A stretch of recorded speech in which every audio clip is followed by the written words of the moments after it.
Bien-aimés en Jésus, bienvenue à cette émission qui va porter sur le salut des enfants. Et le but est de nous sensibiliser, nous parents, à percevoir le besoin et la nécessité de travailler au salut de nos enfants. C'est aussi une exhortation qui nous invite, nous parents, à entreprendre des actions pour arrêter, bien sûr, les dérives et la perdition de nos enfants. Comme plan de présentation, et cela dans le but de permettre à chacun de nous de bien suivre, nous allons commencer par faire comprendre qu'avoir un foyer solide, sans enfants à la dérive, demande d'engager un combat. Et nous allons ensuite expliquer les raisons qui nécessitent cet engagement. Et en dernière position, l'encouragement à marcher sur les pas de Néhémie, sans laisser les intimidations sous toutes ses formes prendre le dessus, sera donc bien sûr la dernière partie. Levons-nous et bâtissons. Tel a été l'appel lancé par Néhémie à ses contemporains, parce que la ville était sans protection. Comme les murs étaient en ruine, il les invitait à se lever parce que l'ennemi les menaçait. Et cette menace était constante. Et rien n'empêchait l'accès à la ville. Et à l'époque, une ville sans mur était une ville sans protection. L'ennemi pouvait arriver de tous côtés sans être inquiété. Et le cri aujourd'hui est similaire à l'appel lancé par Néhémie à ses contemporains. Nous sommes invités à nous lever pour le salut de nos enfants. Levons-nous et bâtissons veut dire que quelque chose ne va pas bien et qu'il faudra travailler à réparer. Levons-nous et bâtissons veut dire que la ville est sans protection parce que l'ennemi peut arriver de toutes parts et nous menacer. Levons-nous et bâtissons veut dire que rien ne va dans la vie et qu'il faut se lever, travailler à donner solution. Levons-nous et bâtissons veut dire qu'une personne ou une famille sans avenir a des problèmes et qu'il faut entreprendre quelque chose pour sauver cette famille ou sauver cette personne. Alors, cela nous permettra donc de voir par la vie de Néhémie dans l'Ancien Testament ce qui doit être entrepris pour mettre comme dispositif en place pour sauver nos enfants aujourd'hui. C'est dans le chapitre 4 du livre de Néhémie, versets 13 et 14, que nous voyons Néhémie donner avec précision le plan de travail qu'il a mis en place. Et derrière ce plan, nous voyons un message qui galvanisait le peuple. Lisons ensemble ce texte. C'est pourquoi je plaçais des enfoncements derrière la muraille et sur des terrains secs. Le peuple, par famille, tous avec leurs épées, leurs lances et leurs arcs. Verset 14. Je regardais et m'étant levé, je dis aux grands, aux magistrats et au reste du peuple, ne les craignez pas. Souvenez-vous du Seigneur, grand et redoutable, et combattez pour vos frères, pour vos fils et vos filles, pour vos femmes et pour vos maisons. Voici le message lancé par Néhémie qui suscitait, qui encourageait ses contemporains à se lever pour entreprendre quelque chose, pour sauver les familles, pour sauver le pays. Tenir aujourd'hui dans la vie, alors, demande bien sûr un combat. Et ils sont nombreux aujourd'hui les pays qui connaissent la guerre. Et les populations ont aussi perdu leur tranquillité. C'est bien sûr les conséquences de cette guerre. La situation sécuritaire dans le monde se complique de jour en jour. Mais là n'est pas l'objet de notre émission aujourd'hui. Le domaine qui sera notre point focal aujourd'hui va concerner les solutions qu'il faut trouver face aux dérives des enfants, un problème que bien sûr un grand nombre de parents gèrent difficilement dans les maisons. Les batailles qui sont imposées aujourd'hui à tous les peuples sont les mêmes qui nous sont imposées dans nos maisons. Très peu de foyers tiennent bon aujourd'hui parce que la manière de gouverner la famille ne fonctionne pas bien. Cette manière fonctionne difficilement aujourd'hui. Ils sont nombreux, les chefs de famille, qui ont presque démissionné. Et madame, la première dame, ne tient pas elle aussi devant la démission de son chef.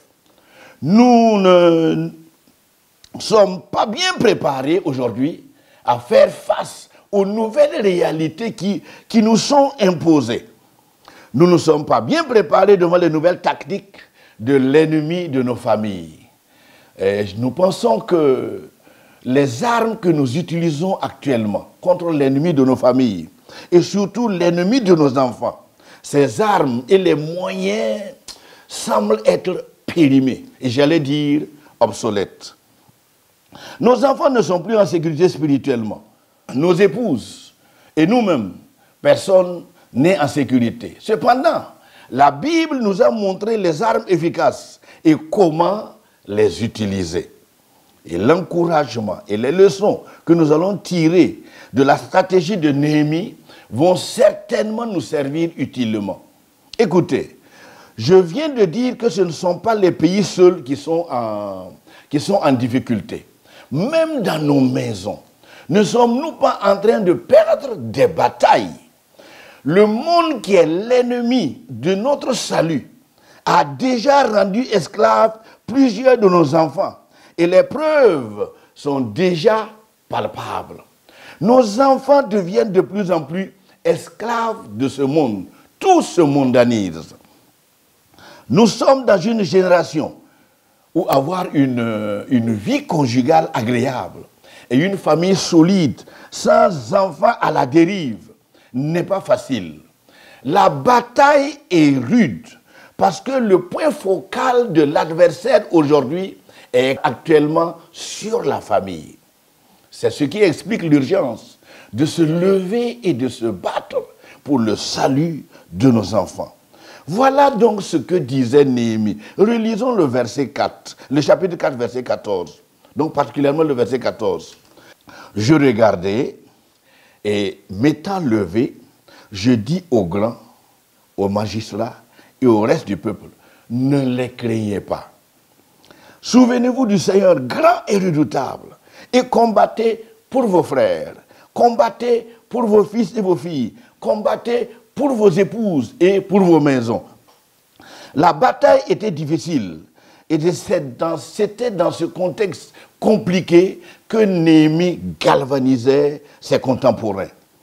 Pourquoi s'était-il levé à cet effet? La raison est bien évidente. À cause des menaces qui fusaient de partout. Un grand nombre de ses frères risquaient bien sûr de se laisser emporter par la peur. Généralement, lorsqu'il y a un tremblement de terre, les chercheurs travaillent à localiser son épicentre. Et disons aussi que l'épicentre de la guerre se trouve dans la famille aujourd'hui. Précisons que la famille est composée de messieurs, bien sûr de madame et des enfants. Mais nul doute qu'en Afrique, la famille est de loin d'être nucléaire. Parce qu'on a toujours des frères, on a toujours des cousins et bien d'autres personnes qui la composent. Voyons maintenant quelques raisons qui justifient ce combat. Dans le texte que nous venons de lire, nous voyons d'abord qu'un homme s'est levé parce qu'il a refusé le fatalisme. Mais qu'est-ce qui a poussé ce responsable à se lever pour entreprendre ce combat? Reconnaissons qu'il y a une cause pour laquelle chacun doit nécessairement se lever et se battre. Cela peut bien sûr ne pas être facile Mais rien que le fait de vouloir se garder en bonne santé dans sa vie conjugale, il faut nécessairement se lever et lutter.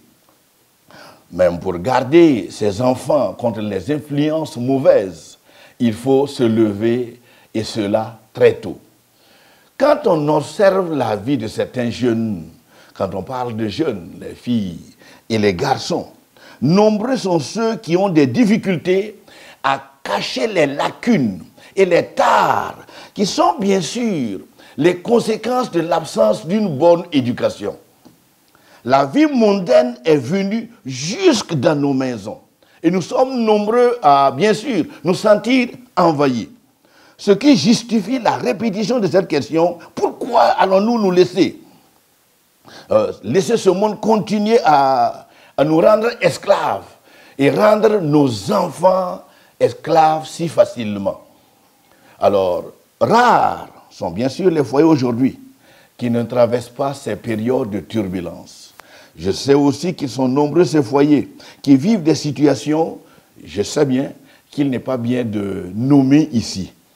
Alors, comment se fait-il que plusieurs parents laissent les forces des ténèbres venir facilement prendre position de leurs enfants? Et nous assistons impuissants à l'influence du péché.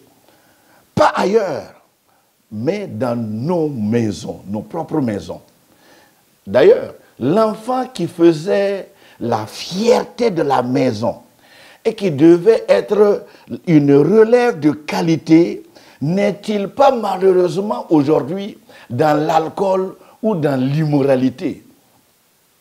Tout dans notre environnement aujourd'hui s'acharne contre le bien-être de la famille. Tout est fait pour que chacun soit malheureux, même si parfois, matériellement, on est béni.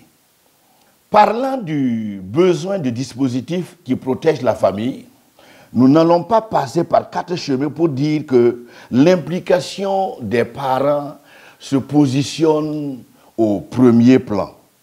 Cette implication parentale est tout ce que les parents peuvent mettre en place pour encourager et promouvoir le processus éducatif et les apprentissages de leurs enfants.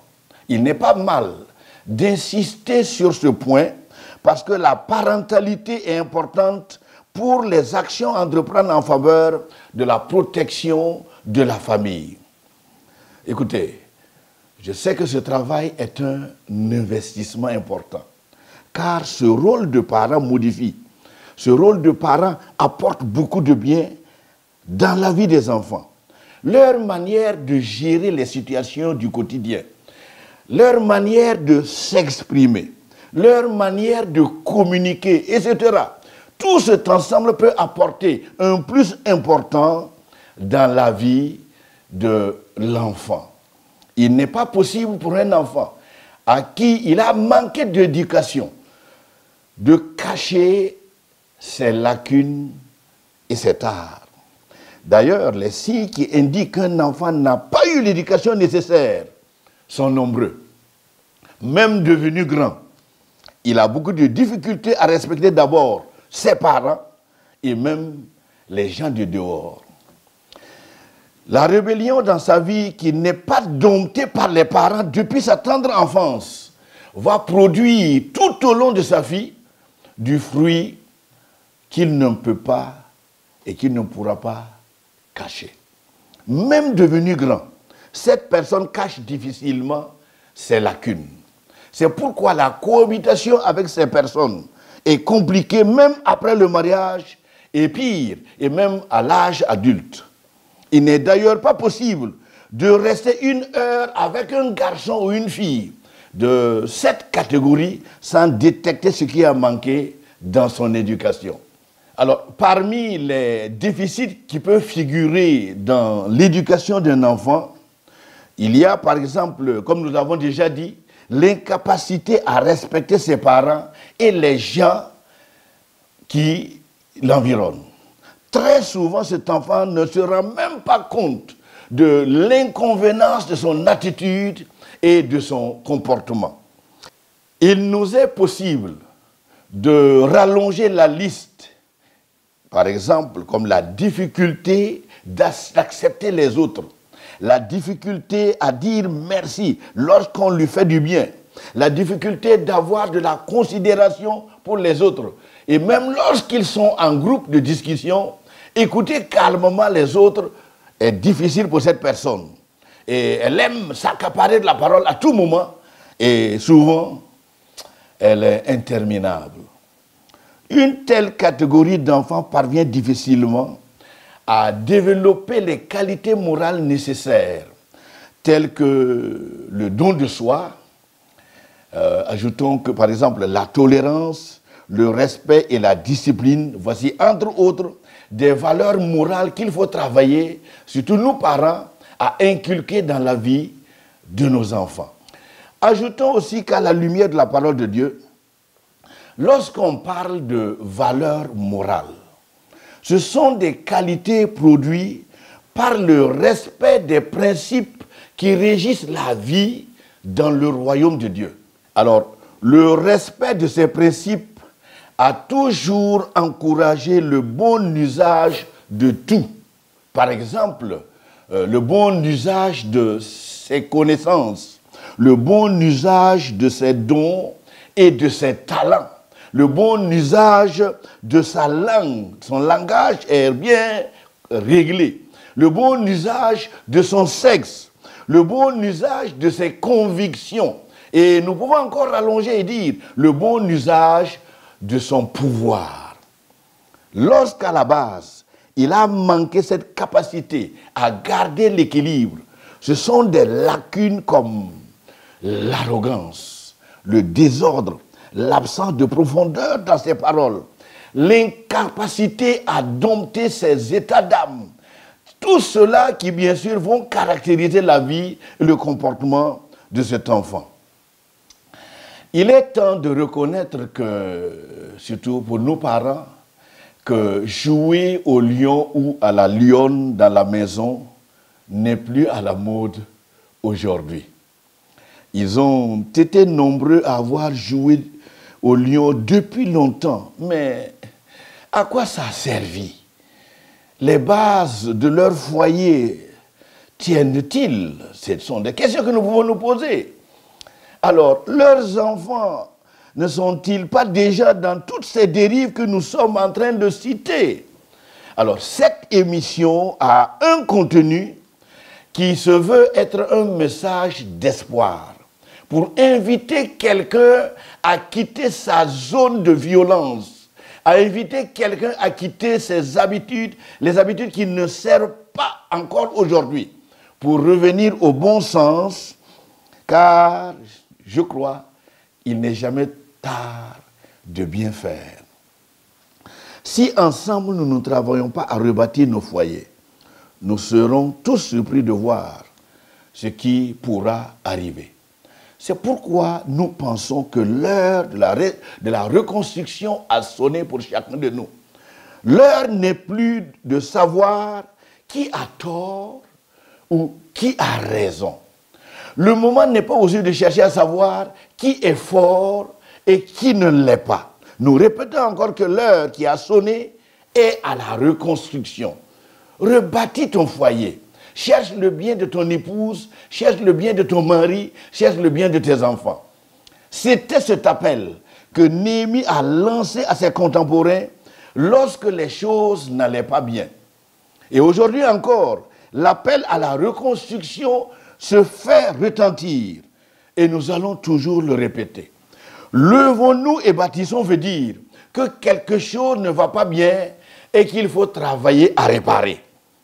Levons-nous et bâtissons veut dire que nos vies et nos foyers sont sans dispositif de protection et qu'il est facile d'être la risée des autres. Levons-nous et bâtissons veut dire que rien ne va dans la vie et qu'il faut se lever et donner solution. Levons-nous et bâtissons veut dire que nos enfants sont en train de perdre l'équilibre. Et pire, leur avenir ne se dessine pas bien. Alors, le texte que nous avons lu au tout début dit qu'en donnant le plan de travail, Néhémie a galvanisé le peuple en ces termes. Relisons encore le verset 13 du chapitre 14 de son livre. Lisons. C'est pourquoi je plaçais dans les enfoncements derrière la muraille et sur des terrains secs le peuple par famille, tous avec leurs épées, leurs lances et leurs arcs. Verset 14. Je regardais et m'étant levé, je dis aux grands, aux magistrats et au reste du peuple, ne les craignez pas. Souvenez-vous du Seigneur grand et redoutable et combattez pour vos frères, pour vos fils et vos filles, et pour vos femmes et pour vos maisons. Il est naturel qu'un peuple ou une famille qui est sans protection peut être pillé facilement et l'ennemi peut aussi lui imposer ce qu'il veut. Et la priorité pour Néhémie était donc de rebâtir ce dispositif de protection pour protéger Jérusalem. Et je crois que chacun de nous aussi, nous devons placer ce besoin en position de priorité. Nous avons le devoir de rebâtir aussi les murs qui protègent notre maisonnée. Et lorsque je parle de maisonnée, c'est bien sûr les membres de notre famille. Accepter être franc avec soi-même va nous permettre de découvrir que déjà il y a un problème ou des problèmes dans la vie d'un ou de plusieurs de nos enfants. Comme au temps de Néhémie, l'ennemi est parvenu à créer du désordre dans plusieurs foyers déjà. Il est passé certainement par toutes sortes de situations. Et nous pouvons encore citer par toutes sortes de personnes. Et ajouter encore même des tempêtes financières pour déstabiliser plusieurs familles. Mais quel que soit ce que vous vivez, il est temps aujourd'hui de se ressaisir et de se lever pour se battre pour le salut de ses enfants. Au verset 14 du texte que nous avons lu au tout début, voici ce que Néhémie disait à ses frères. Combattez pour vos frères, combattez pour vos fils et vos filles, combattez pour vos épouses et pour votre maison. Écoutez, il y a des jours où chaque chef de famille et où chaque maman doit décider de mettre de côté ses titres et ses galons parce que ça ne sert pas en famille. C'est au lieu de travail que ces titres sont reconnus. Parce qu'il est possible d'arborer ces titres et voir ses enfants très malades spirituellement. L'égarement des enfants n'a pas de considération pour les titres, ça n'a pas de considération pour les moyens financiers. Il n'y a pas de famille qui peut dire qu'elle est totalement à l'abri de ce problème à 100%. Alors, écoutez, Néhémie ne s'est pas laissé intimider. Et ce refus de se laisser intimider doit nous servir aussi. Ça doit nous servir de leçon. Retenons bien que ce dispositif de protection, le mur qu'il allait bâtir, n'avait pas pour but d'embellir la ville. C'était un dispositif à vocation sécuritaire. Il devait aussi empêcher l'ennemi d'influencer négativement la quiétude de chaque membre de la famille. Autrement dit, ce mur allait sécuriser le peuple de Dieu. Néhémie ne s'est pas laissé intimider et voici ce qu'il disait à son peuple. Au verset 14, il dit ceci, « Ne les craignez pas, souvenez-vous du Seigneur grand et redoutable et combattez pour vos frères, combattez pour vos fils et pour vos filles, combattez pour vos épouses et pour vos maisons. » En d'autres termes, il disait, nous sommes prêts à nous battre et à payer le prix pour sauver chaque vie dans ce pays. Nous allons sauver la vie de nos épouses et nous allons sauver la vie de nos enfants. Néhémie a été très tranchant dans sa décision. Et bien sûr, il le fallait parce que tout d'abord, l'opposition qui était à l'intérieur parmi ses frères, et cette opposition était forte. Et l'ennemi qui attaquait du dehors faisait tout pour les dissuader. Quelle stratégie alors l'ennemi a-t-elle utilisée pour les empêcher de rebâtir ces murailles?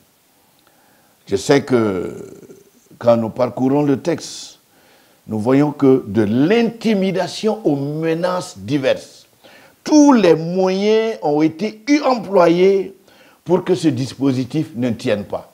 Alors, rappelez-vous que lorsque vous allez vous lever pour donner solution aux problèmes dans votre maison, l'opposition va certainement se lever, surtout à la manière que vous ne vous attendez pas.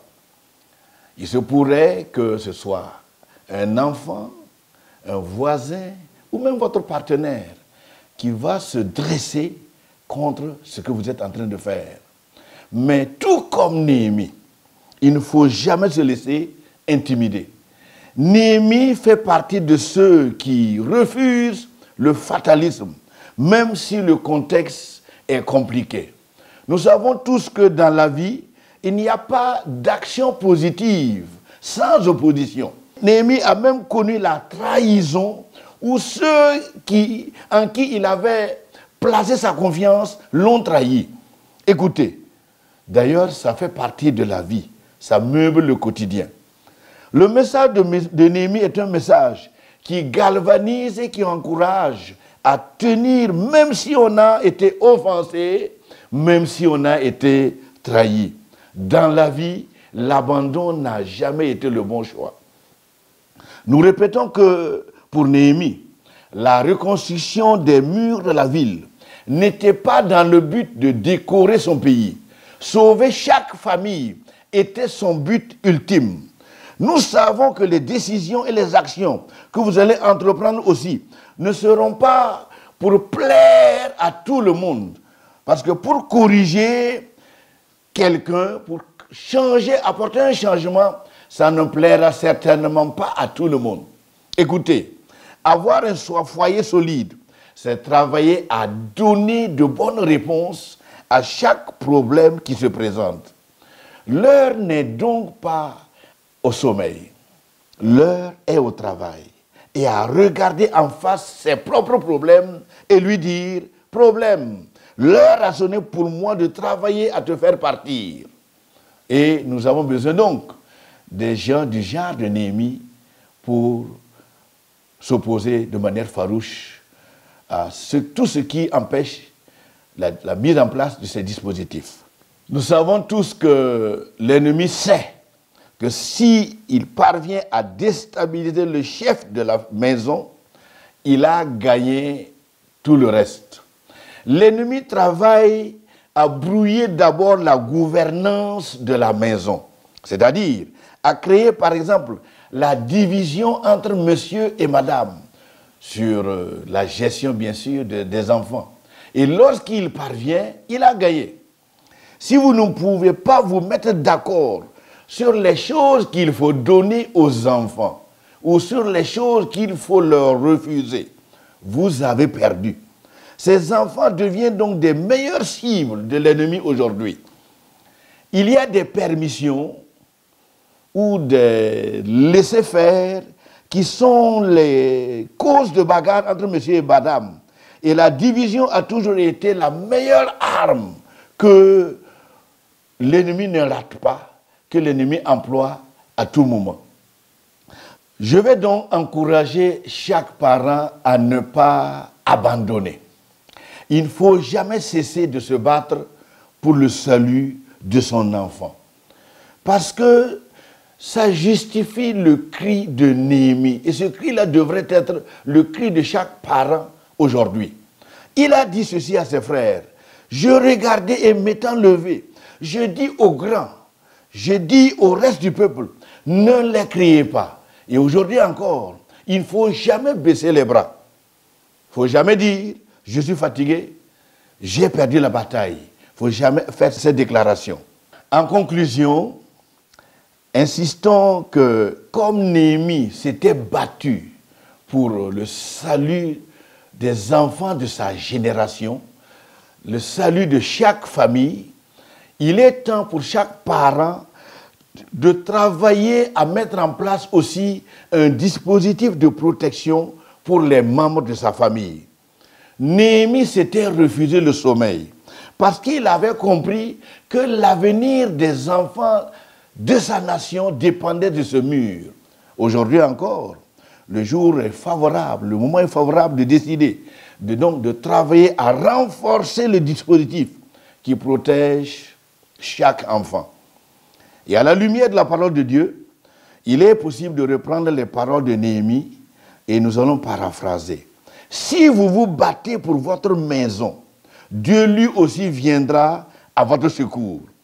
Que Dieu nous donne de nous lever avec de nouvelles forces et dire comme Néhémie à ce qui perturbe la quiétude dans nos maisons. N'ayez pas peur, ne les craignez pas. Souvenez-vous du Seigneur grand et redoutable et combattez pour vos frères, combattez pour votre famille. Cette émission est donc une interpellation et elle rappelle chaque chef de famille que le moment n'est pas à la démission. La vie et l'avenir de nos enfants doivent nécessairement être sécurisés et cela va demander de chacun de nous des engagements. Bon courage et à bientôt.